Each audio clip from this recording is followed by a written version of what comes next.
ছাত্ৰ-ছাত্ৰীসকল, তোমালোক ভালে আছানে? তোমালোকক পুনৰবাৰ বুক কণ্টেইনলৈ স্বাগতম জনাইছোঁ। আজি আমি পঢ়িবলৈ লৈছোঁ তৃতীয় শ্ৰেণীৰ আমি আৰু আমাৰ পৰিৱেশ কিতাপখনৰ প্ৰথমটো পাঠ। পাঠটোৰ নাম হৈছে বাগিচালৈ যাওঁ ব'লা। আজি আমি পাঠটোত থকা প্ৰশ্নখিনি আলোচনা কৰাৰ উপৰিও পাঠটোৰ ভিতৰৰ পৰা আৰু কি কি প্ৰশ্ন ওলাব পাৰে সেইখিনিও আমি আলোচনা কৰিম। চাওঁচোন আহা। ১. উত্তৰ লিখা। ইয়াৰ ক প্ৰশ্নটো হৈছে 4বিধ বৃক্ষজাতীয় উদ্ভিদৰ নাম। ইয়াৰ উত্তৰ হ'ব শাল, হুলুং, আহঁত, বনচুম। খ প্ৰশ্নটো দিয়া আছে অসমত পোৱা 2বিধ মূল্যৱান কাঠৰ নাম। ইয়াৰ উত্তৰটো হ'ব শাল আৰু হুলুং। অ. 2বিধ লতাজাতীয় উদ্ভিদৰ নাম। ইয়াৰ উত্তৰ হ'ব লাও আৰু জিকা। ঘ. 2বিধ গোন্ধ নথকা ফুলৰ নাম। ইয়াৰ উত্তৰ হ'ব জবা আৰু নয়নতৰা। ঙতো আছে 3বিধ গোন্ধ থকা ফুলৰ নাম। ইয়াৰ উত্তৰ হ'ব গোলাপ, তগৰ আৰু নাৰ্জী।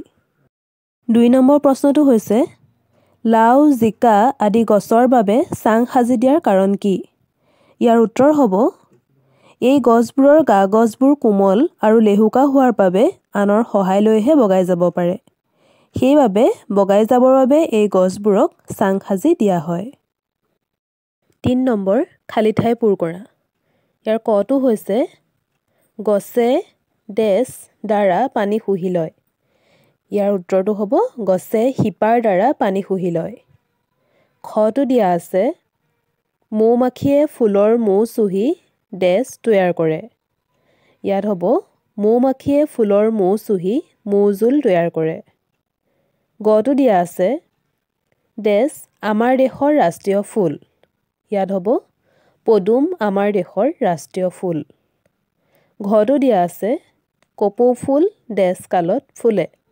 ইয়াত হ'ব কপৌ ফুল বসন্তকালত ফুলে।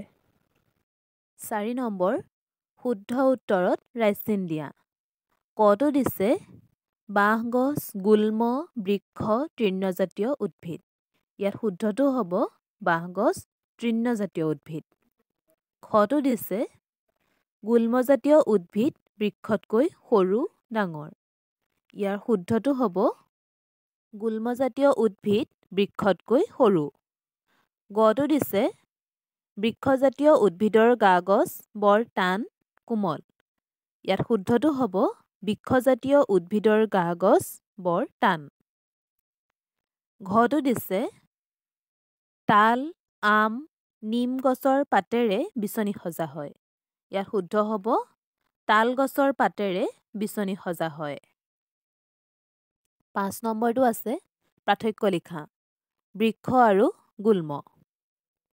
1 নম্বৰতে বৃক্ষজাতীয় উদ্ভিদবোৰৰ গা গছ শকত আৰু টান। আনহাতে গুল্মজাতীয় উদ্ভিদৰ গা গছ বৃক্ষৰ দৰে শকত নহয়। 2 নম্বৰতে হ'ব বৃক্ষজাতীয় উদ্ভিদবোৰ ওখ।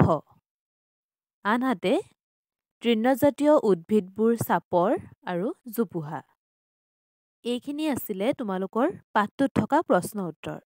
এতিয়া আমি পাঠৰ ভিতৰৰ কিছুমান প্ৰশ্ন উত্তৰ আলোচনা কৰোঁ আহা। 1 নম্বৰ প্ৰশ্ন বৃক্ষ কাক বোলে উদাহৰণ দিয়া। ইয়াৰ উত্তৰ হ'ব যিবোৰ গছৰ গাটো শকত আৰু টান সেইবোৰ গছকে বৃক্ষ বোলে। যেনে শাল, আহঁত, তিতাচপা আদি। 2 নম্বৰ প্ৰশ্ন অসমৰ ৰাজ্যিক বৃক্ষ কি?